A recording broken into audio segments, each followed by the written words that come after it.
So it is my absolute pleasure to welcome all of you to the 27th annual Nesbitt Lectureship in Pediatric Oncology. And we are absolutely delighted that Dr. Mark Nesbitt is here with us this morning, right down in front. And Dr. Nesbitt really is legendary in the halls of the University of Minnesota. He first came here in 1959 to start his training. And ultimately completed a residency and fellowship in pediatric oncology here at the University of Minnesota. We say he had a very small stint in St. Louis, but we don't count that. Came back and in 1967 joined the faculty and became head of pediatric hematology oncology here in 1979. And really paved the way for what is now the departments of and divisions of pediatric hematology oncology and pediatric blood and marrow transplant here at the University of Minnesota. He was also an incredible pioneer in the field. Dr. Nesbitt actually is one of the founding members of what at the time was the Children's Cancer Group, which became the Children's Oncology Group, now the largest international clinical trial cooperative group in the world, with currently well over 225 sites. That legacy is huge. It is incredibly important. Dr. Nesbitt also led the first ever clinical trial in Ewing sarcoma that still today is the foundation of how we treat children with Ewing sarcoma. Dr. Nesbitt also is a leader in acute lymphocytic leukemia research. He led the pivotal trial that demonstrated that intrathecal chemotherapy was necessary, required, and improved the survival and outcome of children with leukemia. And most importantly, and most germane to our talk today, Dr. Nesbitt was a leader in the field of histiocytosis. He was pivotal to leading and developing therapies in this disease. He served as president of the Histiocyte Society and actually won the Histiocyte Clinical Research Award. Dr. Nesbitt also, true to form, was dedicated to the training and education of fellows and trainees. Dr. Nesbitt formed the fellowship program here in pediatric hematology oncology that has now trained well over 100 practicing pediatric oncologists around the world. But importantly, Dr. Nesbitt left a legacy in histiocytosis. Many of the leaders in the field came to train here and have gone worldwide to carry that training, leadership, and really transformative work that started here to really form what is now a very large international group working to improve the cure and outcome for these children. So I couldn't be more thrilled today that Dr. Carl Allen from Texas Children's Hospital and Baylor College of Medicine is here to really focus on histiocytosis, a disease near and dear to Mark's heart, and also to really demonstrate the legacy that can be built around transformative work that started many decades ago. So Dr. Allen, believe it or not, was actually born here, and I'm not going to say that very loudly. He was born here while his father was doing a fellowship in cardiology under Dr. Lucas, and stayed here a very short time, ultimately ending up in Texas, and then ended up going to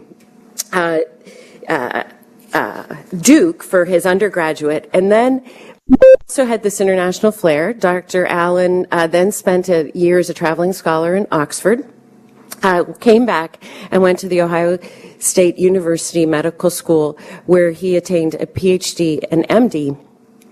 Did a residency in pediatrics at Columbus Children's Hospital, at the time was known as such, and then ultimately went on to Baylor for a fellowship in pediatric hematology oncology, where he joined the faculty in 2008 and has remained ever since. He leads the Histiocyte Research Lab and the Lymphoma Research Lab and directs the pediatric research scholarship program at Texas Children and Baylor College of Medicine. He is also practicing pediatric hematologist-oncologist and a world's expert and leader in the field of histiocytosis. He has had many leadership positions within the Histiocyte Society and leads many clinical trials within the Children's Oncology Group. There could be no more 27th lecturer for the Nesbitt Lectureship Award than Dr. Carl Allen. Thank you.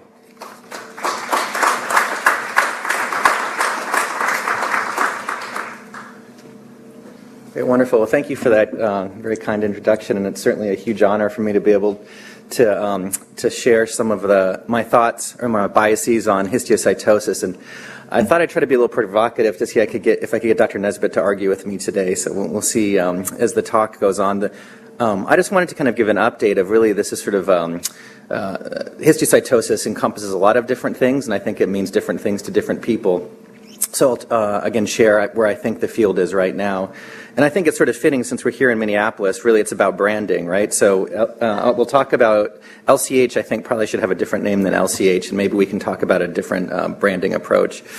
But I think just kind of going through this intro slide, this patient I intentionally put here because I've seen it in talks from both Ken McLean and Martin Egler. So Martin is Ian, who had trained here, and Ken is, my mentor in Texas Children's, and somehow if they both took care of this child or have this slide, it must have come from Dr. Nesbitt, and I found out this morning that he actually recognizes this infant, and I think it's really telling that, if there's any medical students or residents in the room, why histiocytosis and LCH specifically is such a great morning report case, because this child could have just about anything, right, just looking at the skin rash. I'll get a bit into neurodegeneration, which I think is sort of one of the devastating consequences of LCH, and I think we have some new biology to explain it. So as we get into this, it's my disclosures. There's nothing really relevant to this talk. I'm going to give it discuss LCH as really a case study for introduction to translational research. Again, if there's any young translational scientists or clinical researchers in the audience, I think history is really important for how we have digested and understand LCH, but then talk about new concepts and see if our old bias hold up. And then what are some opportunities to take the new data and improve LCH for the patients? And depending how long it takes me to get there, we'll talk a little bit about the rare histiocytoses and then just touch on some new concepts around hemophagocytic lymphohistiocytosis. I think it's an important disease, little, if anything, to do with LCH. All right, so why is histiocytosis so kind of confusing? And I think it's because it means everything and it means nothing. So histiocyte is really just Greek for tissue cell. So anything that's in a tissue can really count as a histiocyte, but histiocytes don't, if we're thinking about histiocytoses, they're not really tissue restricted. So again, I think this branding isn't maybe completely correct, but it's really based on this presumed cell of origin. So what we're calling histiocytosis is really just abnormal proliferation or function of a histiocyte. So I think that's a pretty broad category. And if we look at our hematopoiesis chart, which is probably partially still correct, where histiocytosis is focused really just sort of anything down here at the end of sort of the macrophage or dendritic cell lineage. So again, this could really encompass quite a large range of disorders. All right, so why do we call LCH LCH? So it's because of this young man, Paul Langerhans. In 1868 was working with Virchow in Berlin, and I think there's a theme of technology sort of driving things forward, but maybe not being completely correct. So a new technology came around of gold colloid, and so everyone in Virchow's lab started staining different tissues with gold colloid, and he got skin, and in skin he noticed about 1% of the cells were this kind of dendritic-looking cell, and he thought that this must be a new form of a nerve cell within the skin, and so he published his thesis on the nerves of human skin. And he did identify this cell type correctly, but the nerve part wasn't quite right. But anyway, he gets credit for Langerhans cells. All right, so just for a case study, this is sort of, Dr. Nesbitt and others asked me sort of how did I end up getting into histiocytosis? Well, part of it is that there just seems to be a lot of it in Texas, and when I went down there for residency, or for fellowship rather, one of my first patients I shared with Ken McLean was, this is it's a 4-year-old boy.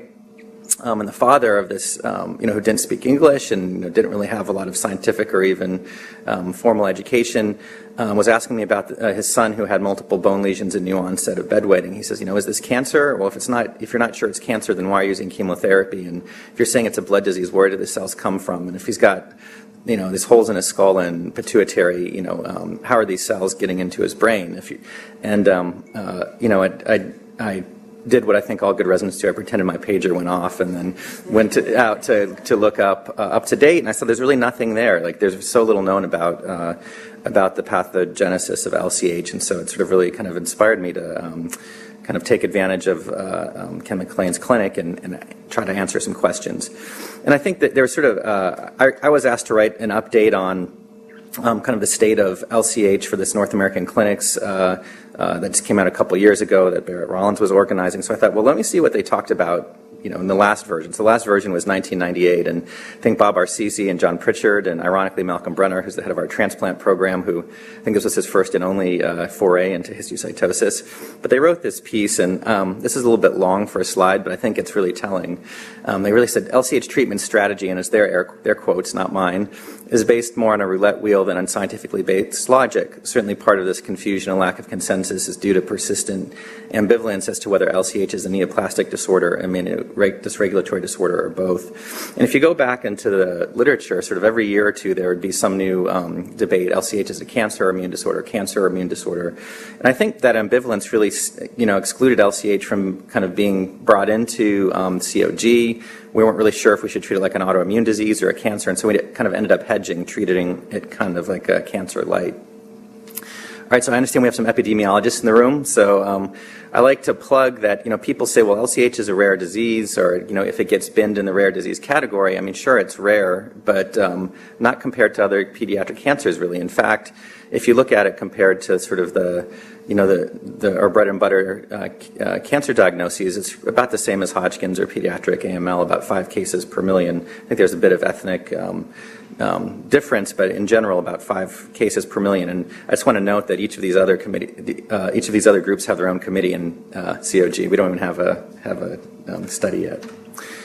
All right, so let's look at LCH and see, where we've been and what's happened in the last. Let's go back to the last 110 years first, and then we'll pick up the last decade. All right, so Dr. Nesbitt and others who recognized that people were suffering with this condition organized the Histiocyte Society, which I think is another great example of cooperation among pediatric oncologists to just.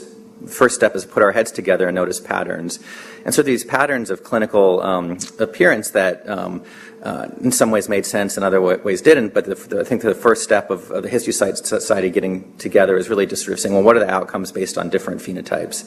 And so LCH can really occur in many different flavors. You can have just a single bone lesion, as in this case, and this might be totally clinically trivial, and after the biopsy it might spontaneously resolve, or just a little steroid injection. Here's a child who has a pretty big disease burden, but his disease is restricted to his lymph nodes and bones. And so he would be considered low risk, not really at risk of death from disease, even though he could have significant morbidity. And this is the infant or toddler who has the spleen, bone, lymph node, bone marrow disease. That's really the one that's sort of most concerning, who's at highest risk of death from LCH. And this was observed as the Histiocyte Society trials were organized, and we started kind of making our Kaplan-Meier curves and looking at these patients. This is from LCH2, so back in the early 2000s. What was noted is patients who had low-risk disease almost never died from their disease. So again, high risk is liver, bone marrow, spleen. Back then it was lung too, but that's been changed. But these kids who had the high-risk disease, this is based on the response to the first 6 weeks of therapy. So if you responded during the first 6 weeks, you usually did okay, but there's still risk of relapse and death. And if you didn't respond to therapy, that had really dismal outcomes. I mean, this is sort of AML-like curves. And so I think, LCH needs to be taken seriously in high-risk patients.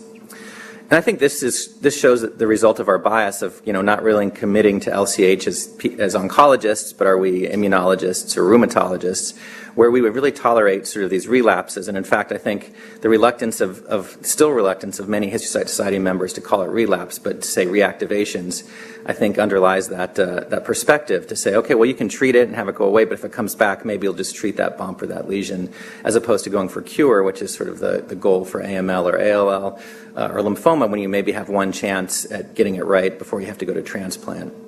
So you can see both high-risk and low-risk disease, really we don't do a great job of curing.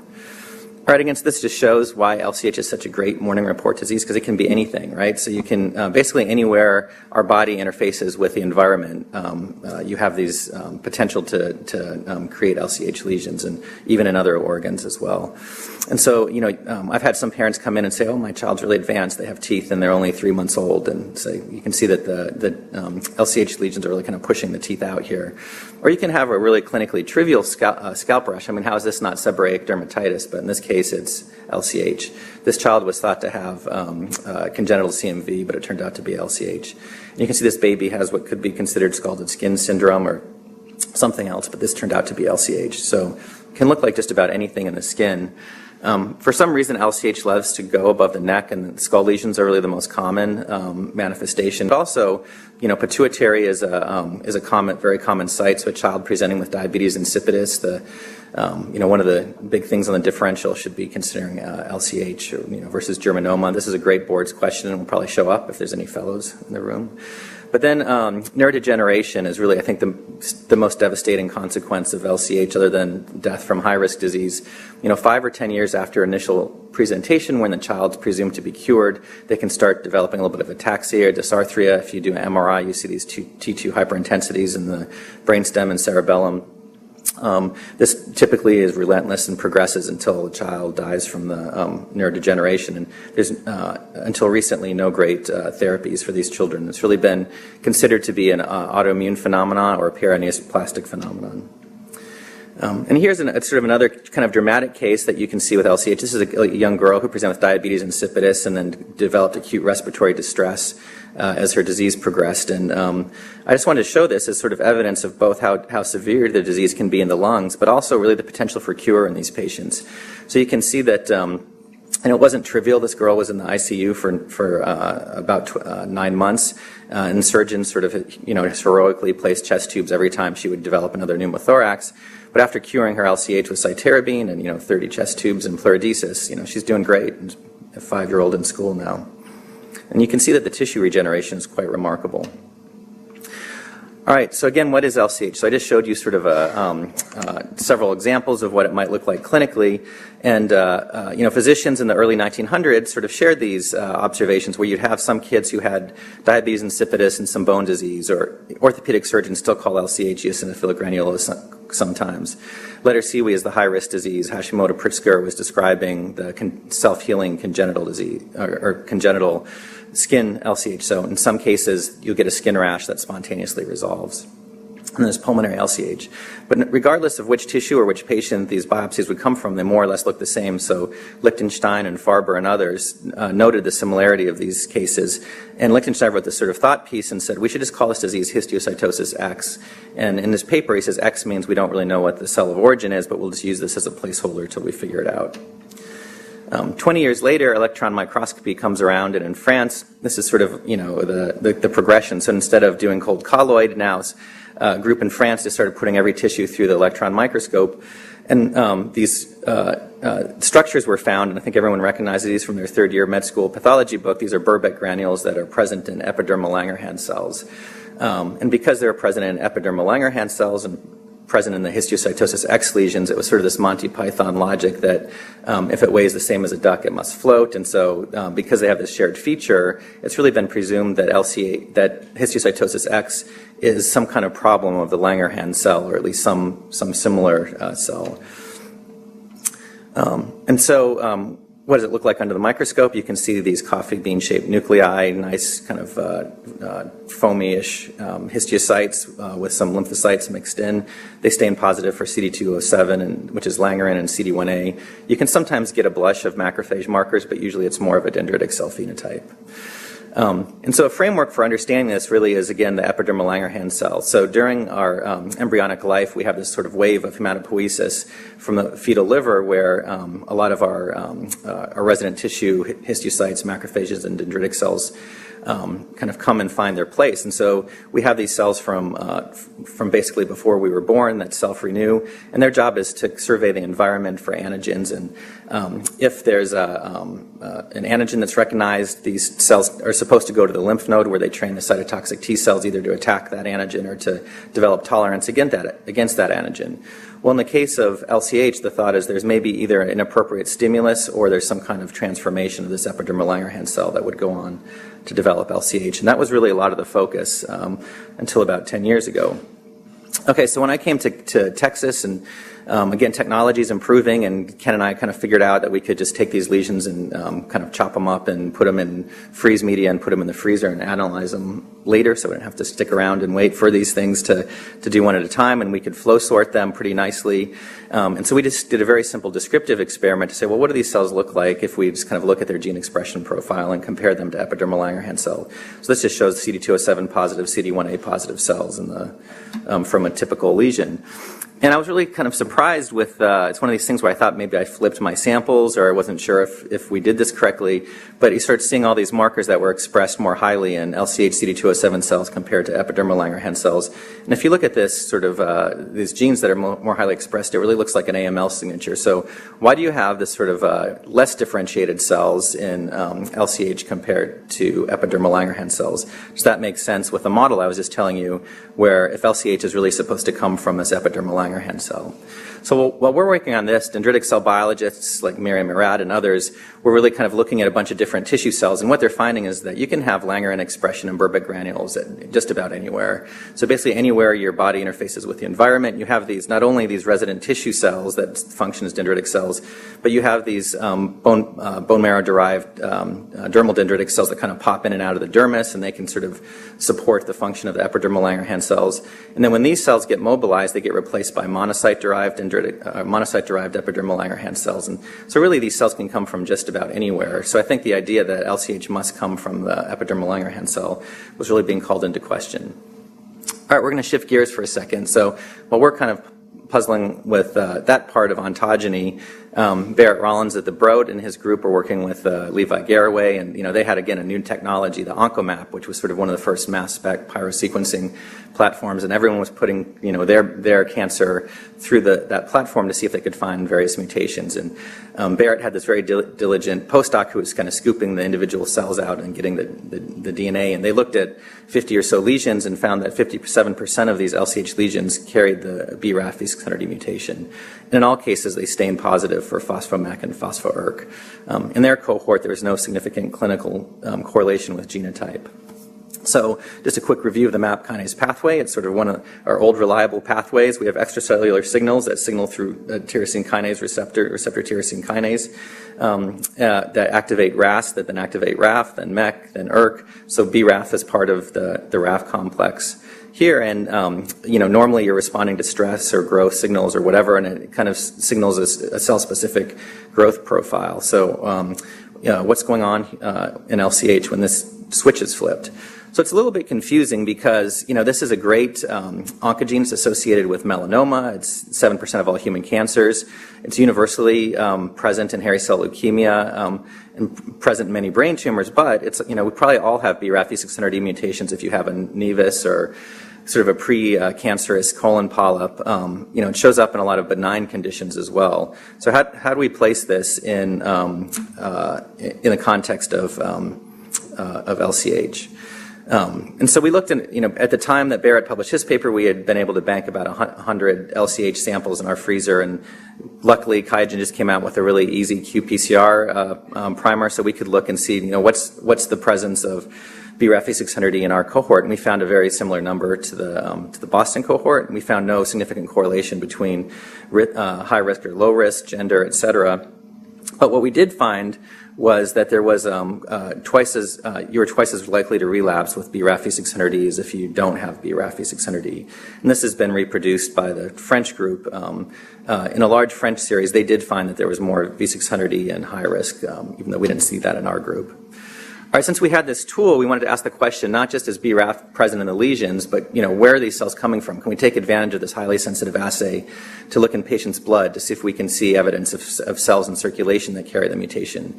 So we looked in peripheral blood mononuclear cells from our patients, and this is when we were talking yesterday about getting labs started and how do you do it if you're doing it yourself and have your first lab tech. So this was my first lab tech. And she kept getting different results. One time she would do it, it was negative, and then one time it was positive, and one time negative. And I was like concerned, like, are you contaminating the qPCR? What's going on? But then when we put the samples together, kind of a light bulb went off that none of the patients with non-risk single lesion disease could we detect BRAF V600E in circulation. But in every case of patients with V600E positive lesions who had high-risk disease, we could detect peripheral blood mononuclear cells that carried the mutation. And when we looked at where those cells came from, they were sort of these myeloid dendritic cell precursors as well as monocytes. So presumably there it must arise somewhere in the split before the split occurs. And in fact, when we looked in bone marrow, we could identify BRAF V600E as far back as the CD34 hematopoietic stem cells in the patients with high-risk disease. And so again, working with our collaborators in Mount Sinai, Mira Murad's group, we enforced expression of BRAF V600E in CD207 positive cells and with a Cree model. And we were very disappointed to find out these mice didn't really have much of a phenotype. But then when we kind of saw this human data, we said, well, what if we back up a little bit in myelopoiesis and express BRAF V600E in a CD11C pre-DC stage, which would really kind of capture this entire kind of cohort after the MDP split. And we found that these mice get really, really sick with what looks like an LCH-like disease. So they have huge spleen and liver, and you can see these are CD207 positive lesions. Okay, so putting this all together, we have sort of what I think is coming together as a model we more or less have proof for, although some of it's indirect proof, where I think it doesn't really matter so much what the mutation is, but where the mutation occurs. So, for example, if you take a hit or activate the MAP kinase pathway in the CD34 positive stem cell, this has sort of differentiation potential, a broad differentiation potential that can lead to high-risk disease. Where if you have where if the mutation arises in a more committed dendritic cell precursor, maybe you only get bone disease and pituitary disease.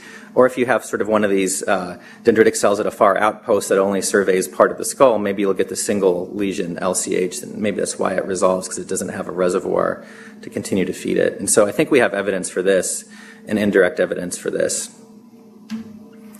So another question that comes up is, cancer biologists say, well, maybe the difference isn't really, maybe this is completely wrong, and maybe it really is just sort of the number of mutations that you acquire that determines the extent of your disease or the phenotype. And so luckily, a friend of mine from medical school is in charge of cancer sequencing at Texas Children's, so Will Parsons, snuck our LCH lesions to the front of the line in the sequencing project. And you can see this is just sort of a scatter plot where we're looking at adult cancers here have, this is a log scale, much higher number of mutations than pediatric cancers.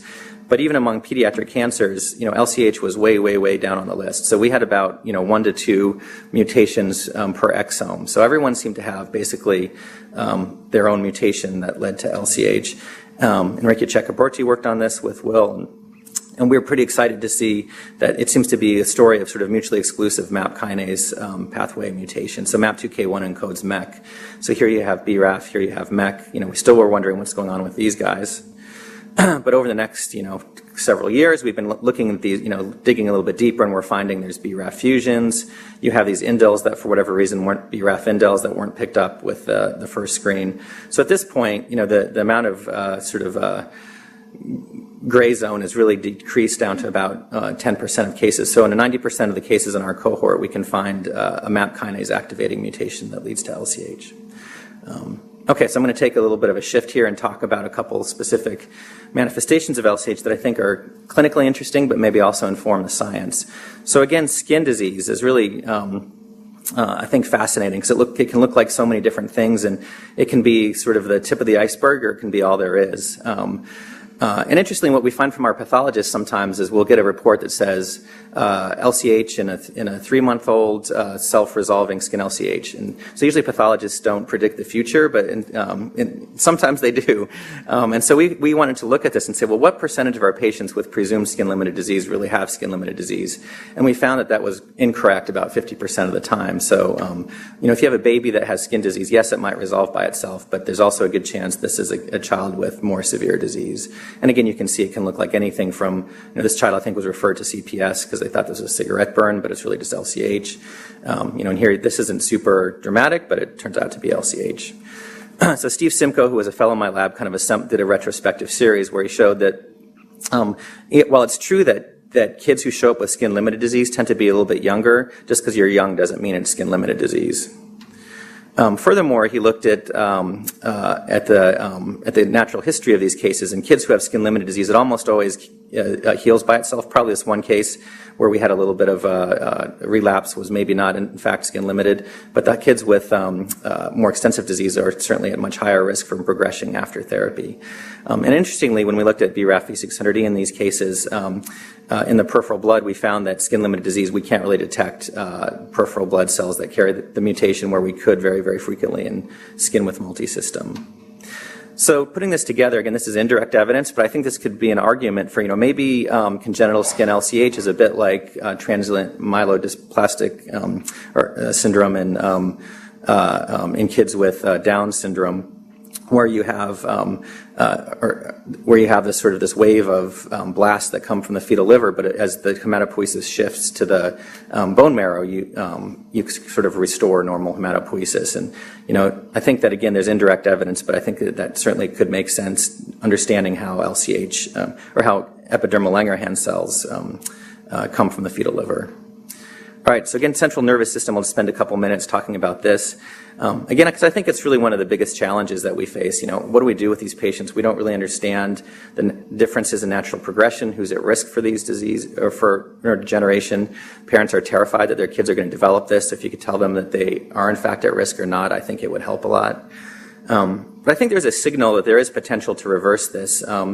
Ken started treating patients with cytarabine who were developing early neurodegeneration, just thinking, well, maybe if cytarabine is effective for systemic LCH, maybe it can have some impact on neurodegeneration. And you can see here's one pretty dramatic example where this child was unable to write and then really recovered his penmanship pretty well. And in a series of fewer than 10 patients, a large percentage of them actually had significant clinical improvement after cytarabine. The textbooks aren't filled with much about LCH neurodegeneration. There are very, very few published biopsies, just because people don't tend to get biopsies on kids who have neurodegeneration.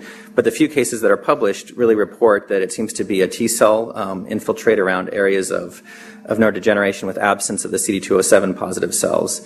And when we looked in a few cases in our series, what we found was that's mostly true. So here's a case of long-standing neurodegeneration. Here's one that was a bit more acute, where you see a blush of CD207 cells.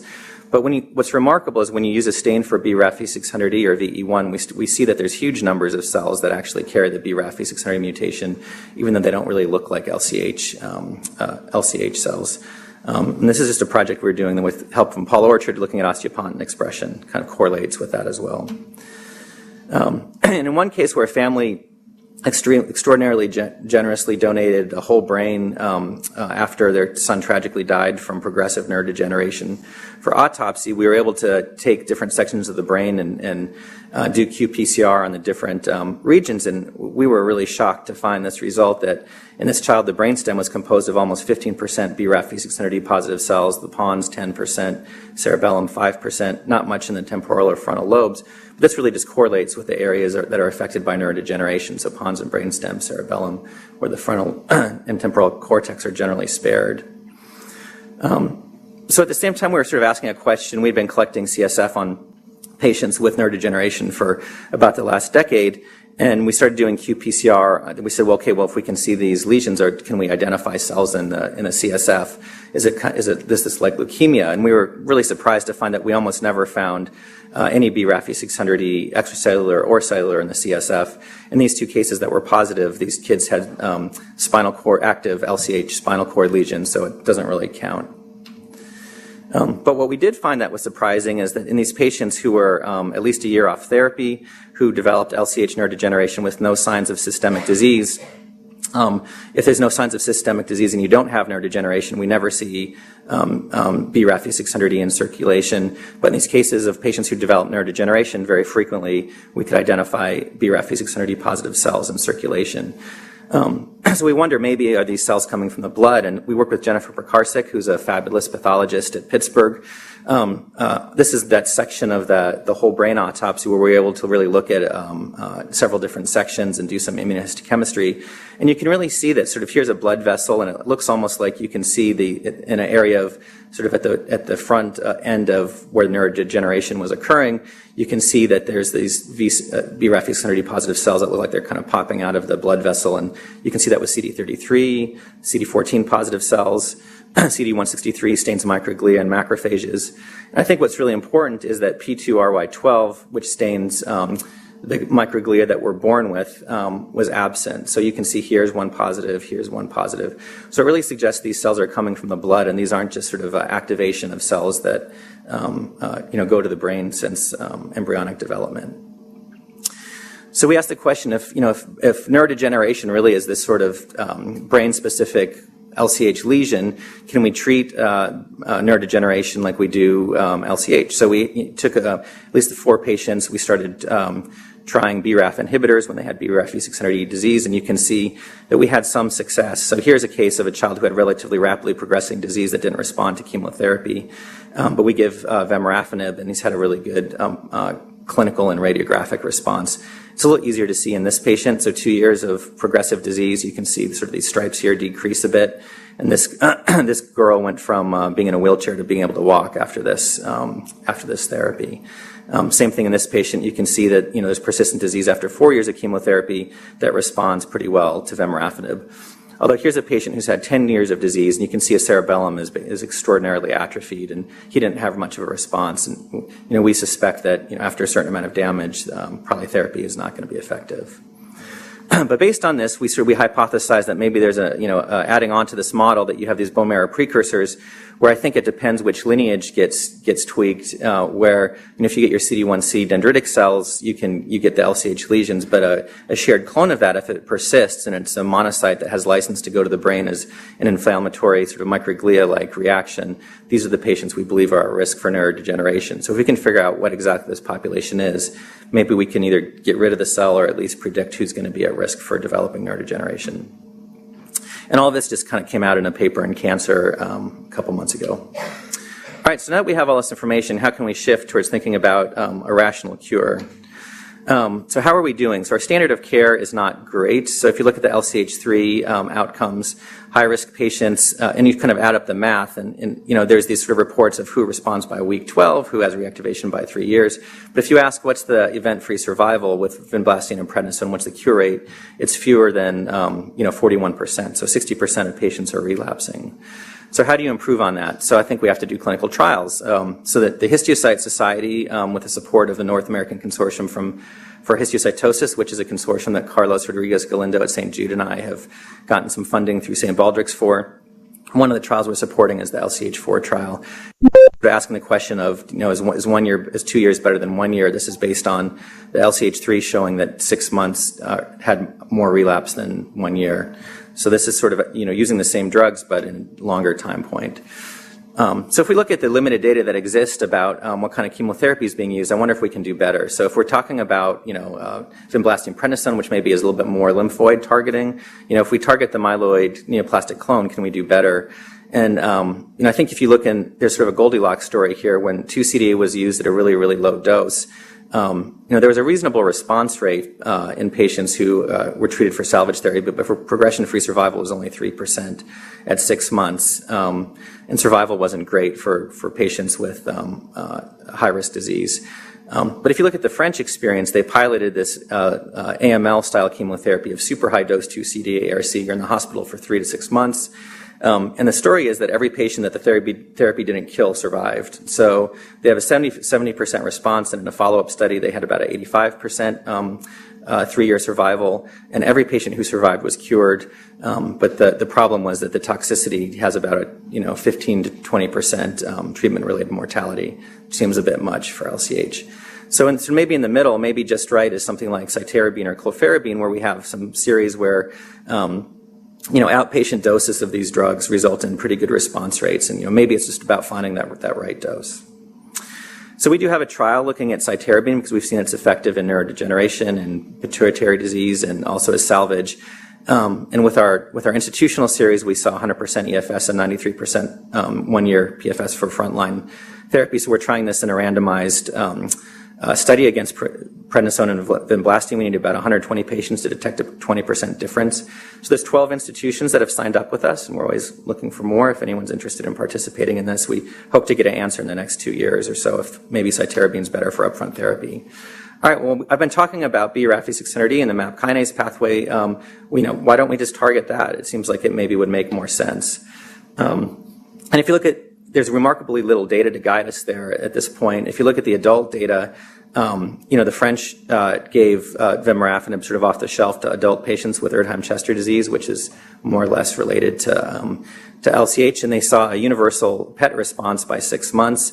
The response seemed to be relatively durable at median 10.5 month follow-up, and this is really holding up that it seems like everybody responds, but also everyone gets toxicity. And the other thing that's just come out is everybody relapses when you stop therapy. So these patients appear to, while it improves clinical symptoms in this version of histiocytosis, which is life-threatening, it doesn't appear to cure. And then the Memorial Sloan Kettering group looked at a similar approach. Theirs was a proper prospective basket trial where initially they reported a 43% response rate in their New England Journal paper, but with an extended cohort where they looked at PET responses, they also see a universal response rate. In pediatrics, there's maybe 6 or 7 cases reported of vemurafenib or other MAP kinase inhibitors, and the ones that are reported say that it works, but we really need to have better data to figure out what's the toxicity and where do we place this in therapy for pediatrics. All right, so I think we've solved a lot of the issues. So we've figured out that LCH is a disease that's caused by MAP kinase activation at some stage in myelopoiesis, right? So when we say mission accomplished, but I think I like this cartoon that says, I think you should be more explicit here in step 2. So how does MAP kinase activation lead to LCH? It's not completely clear. I think there's a lot of mechanisms that we need to figure out. And again, working with Miriam's group at Mount Sinai, we've done some functional studies with her mice, and what we found is both in mice and humans, there's a surprisingly low proliferation rate in LCH. It's about the same as in skin. So how are you getting this disease if the lesion's not really proliferating very rapidly at the lesion level? And when we go back and look at the bone marrow is not really turning over very quickly either. I mean, if you have a 0.1 or 0.2% V600E in your marrow, it kind of stays at that level throughout the course of your disease. So one thing we discovered when we looked at gene expression was there are several genes that encode proteins that regulate apoptosis that are upregulated in LCH. And what you can see here is, it's from a control specimen of epidermal Langerhans cells. You can see that caspase 3 and 7 are expressed in these cells. Once you take them out of their environment, they really like to die. In LCH, the cells don't like to die at all, but then when you give the MAP kinase inhibitor, we can induce apoptosis. And we also looked at this in mice with myeloid precursors. So, can we start thinking about LCH as myeloid ALPS? If the cells aren't proliferating, is it just a resistance to cell death that's leading to persistence of these lesions? The other thing we looked at was migration. So if, maybe you're not dying, but then you're also staying, is this a cancer model where the cells kind of migrate to different places?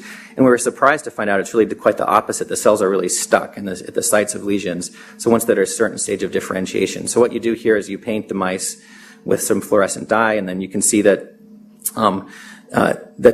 these cells are really supposed to migrate to lymph nodes. And so after you paint them, you can see that these cells show up in lymph nodes, both in epidermal Langerhans cells and dermal DCs. Well, here in LCH, you can see that when you take the lymph nodes and look for the fluorescent dye, there's tons of it from the epidermal Langerhans cells, but from the V600E positive mice, we don't see these cells migrating at all. But if you treat them with MEK inhibitor, not only do you relieve that inhibition of migration, you upregulate CCR7. And so I don't have all the data here, but this seems to be a problem that happens with MAP kinase activation is you downregulate CCR7, which is required for dendritic cell migration. So somehow there's, the cells resist cell death and they're frozen in place. Another feature of LCH is, well, what's going on with the rest of the environment? We've talked about the LCH cells, but what about the rest of the immune cells? And I think this is work that's just beginning to be developed, but we certainly see tons of checkpoint inhibitor ligands expressed on the Langerhans cells as well as on the T cells. Why are these T cells being activated and recruited? Is there a potential to use checkpoint inhibitors in these cases? This is something that's still under investigation. All right, so looking at all these data, the question is, we started off at histiocytosis X.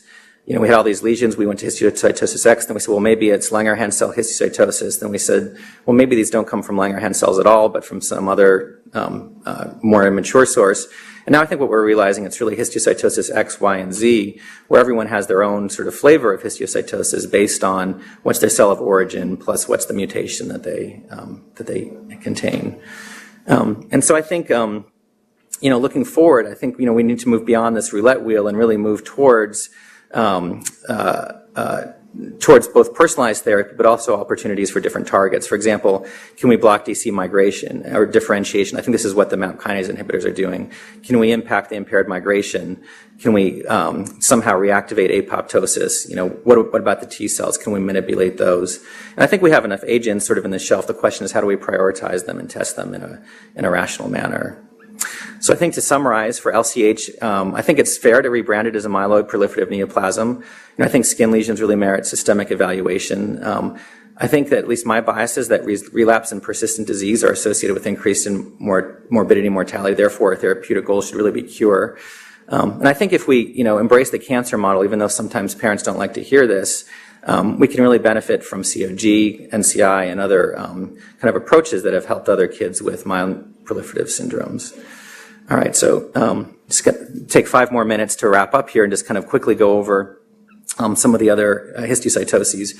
So we talked about LCH really having this dendritic cell phenotype, and I think we've really focused on what does the terminal cell look like, when I think that the story is really what's happening in myelopoiesis. But I think these conditions are more, some of them are more common than different, but if we're looking at the, from a pathologist's lens, the final presentation of these cells, Erdheim-Chester disease and JXG more or less look the same, looking like macrophages. Rosai-Dorfman is sort of this bizarre form of macrophages, typically within lymph nodes. And then HLH has really been thrown in here, but this is a disease, I think, of functional activation of macrophages as opposed to some kind of intrinsic defect in macrophages. So again, we're here, instead of focusing on the dendritic cell phenotype, now more on the macrophage phenotype.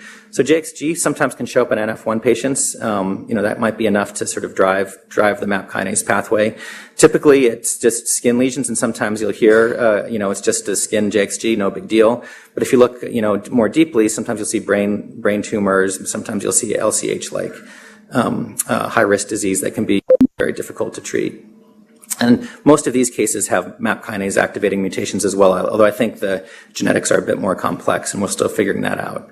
In adults with Erdheim-Chester disease, they tend to get this sort of characteristic hyperintensity of the long bones. They kind of get these fibrous coating of the aorta. The hairy kidneys are sort of the signature phenotype. So they have these macrophages at serosal surfaces that misbehave. Most of these cases have BRAF V600E as well. And so I think there's an important question of, really in adults, what's the sort of difference in ontogeny between an ECD and LCH? I think that's still being figured out. Rosai-Dorfman disease, the classic is the 2-year-old who shows up with sort of the Frankenstein lymph nodes. In a lot of cases, it goes away, but you can also have Rosai-Dorfman disease, in the bone or as tumors at other sites that can be quite problematic. I think this probably represents about 50 different conditions that we call Rosai-Dorfman that share this pathologic feature of imperapolesis that I guarantee will be on pediatric boards. It's healthy lymphocytes trafficking through macrophages.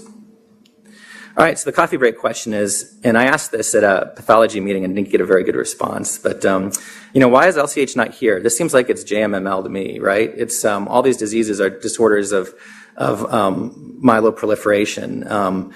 And it's still sort of, WHO still has them kind of characterized as dendritic cell disorders kind of based on terminal phenotype. But I think it makes more sense to think about these as precursor cells kind of gone wrong. All right, again, indulge me here for 2 more minutes to talk just very, very quickly about HLH, because I think I'm happy to talk more about this offline, but I think it's an important thing for medical students and residents to be aware of. So here's a quick case study of a 4-month-old infant transferred from Eau Claire with a 2-day history of fever, hepatosplenomegaly, and progressive organ system failure. And so bezoxyrone doesn't find any infections, including tick bites. This patient's worsening despite maximum supportive care. So what do? And so if you do a bone marrow and you see these, the histiocytosis, the ferritin's 90,000, D-dimer is off the charts, and, mom remembers that there's some, in a case of infant death in the brother, you're concerned about HLH. And so this is a disorder of kind of immune hyperactivation that I think has been really problematic for us or for me as a clinician, because you go to the ICU and you've got this kid like the one I just described, and the ICU says, well, this is sepsis. Why do you say it's HLH? And, what's the difference between HLH and sepsis? And, is it really a zebra, or is it, something that just looks like a zebra, but it's something else? Or is this, sometimes say, oh, you hematologists, you're always looking for stuff that doesn't exist, right? So, it's important to know that HLH is a syndrome. But the critical thing is, it's not just an academic exercise. 50% of patients who are treated will survive, but basically nobody who has real HLH is going to survive without therapy with, early deaths. You don't have time to scratch your head and figure stuff out.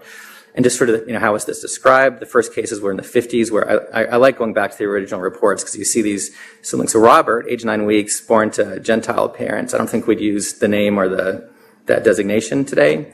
But anyway, so he died very early from some kind of hyperinflammatory syndrome, and his sister did, develop the same symptoms thereafter, but then was given steroids and survived a bit longer.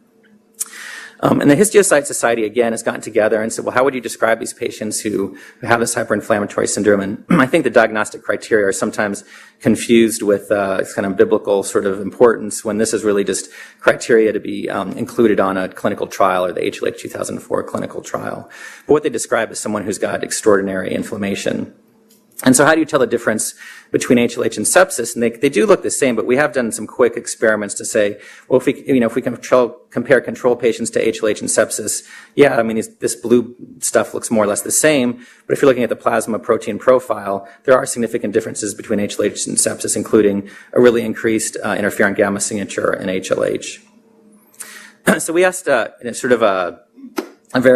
we tried to be unbiased and ask the question, well, what if we just sequence every patient that's got HLH? What will we find? This is something we did with Ivan Chin and Lisa Forbes with the Texas ANI group, to say, okay, we'll be agnostic and say, well, are we overtreating and overcalling this, or does this really exist? So in our Texas cohort, this looks more or less like Texas, where it's sort of 30-30-30 of a bunch of different ethnicities. And what we found was, to me, quite remarkable. Only 17% of our population, in fact, had genetic, or the genes that have been previously associated with HLH, cytotoxic T cell defects. So I said, maybe we are making this up. But if you look at the rest of it, these kids aren't normal. So primary immune deficiencies, immune dysregulation disorders, other genes that we're kind of working up that are likely to have functional disorders. And these guys, of this pie of no genetic explanation, the majority of them have cancer or autoimmune disease. So there's very few patients where we didn't find a reason for their HLH. And if you break it down by age, you can see that, the babies typically have the familial HLH, as you'd expect, but you can still see it, out here past 12 years. And so I think the question is, what do we mean by HLH? There's a lot of different genes and dysregulatory defects that can cause it. And I think that really informs, who do we pick as bone marrow donors? Who should go to transplant? How do we consider these patients? And so we have a slight modification on, I think, what's the conventional diagnostic pathway. So if you have a sick patient, consider HLH, test the diagnostic criteria. If you're sort of in the ballpark, then do the functional studies. If your functional studies are abnormal, you can certainly do targeted sequencing that are specific to the functional defect. But if there's no mutation identified, I think whole exome sequencing is cheap and fast enough that you're very likely to find something of clinical importance. All right, so this is the most important slide, really, I think, to show. I think the story of ontogeny is an important one, not just for LCH, but I think, it's a lesson for academic medicine and for our community. So if you think about all the remarkable things that have come from Minnesota, the question is, how do you recreate this microenvironment so we can reproduce this? And, maybe it's just, it was a special microenvironment and special leadership and that attracted people. I don't think people came to learn about histiocytosis. I think the people who were here became histiocytosis experts because they were inspired and because they were looking through a lens that enabled them to see patients in a way that other people couldn't. And all of these people have really directly or indirectly impacted my career pathway, especially Ken McLean, Lisa Filipovich, Tom Gross. And I get questions from Joe that always make me think, and Lucy's, I think, always asking great questions as well. So I'm really honored to be able to present today. And I'd say, finally, people from the Hutch always show people kayaking to work. You can kayak to work once every so often in Texas. So it's a great place to work. And actually, we're in a growth phase. So I'm looking for a faculty member to join our group as well as postdocs. And we do have a histiocytosis lymphoma fellowship for people who have completed their pediatric oncology fellowship for a 1-year experience.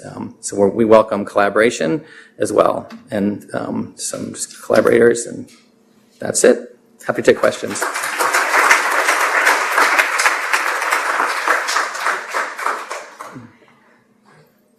Thank you, Dr. Elm, for an amazing walk through the importance of translational science in pediatrics. It was absolutely fantastic, and taking observation to the clinic.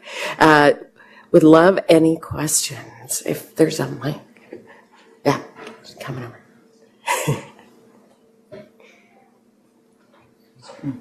Brad Miller, a pediatric endocrinologist. My question is, why do these cells like the pituitary gland? You were talking about all of the differences of the nature of the cells. Why do they like the stalk?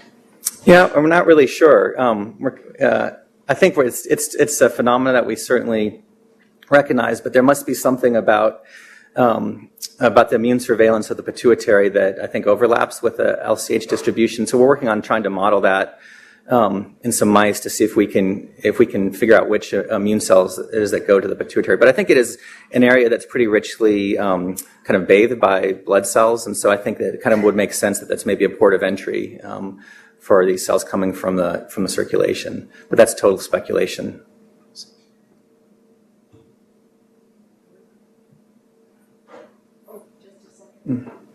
Go ahead. Usually I don't get up by these lectures. But first of all, I want to congratulate you on something else than what you put. Your slides. Your slides are as good as I've seen anybody given a lecture. People that need to learn how to support but on the thing. Yours were excellent. I must have been impressed. Thank you. I have to say, I borrowed a lot of them from Ken, so I'll let him know. Second thing is,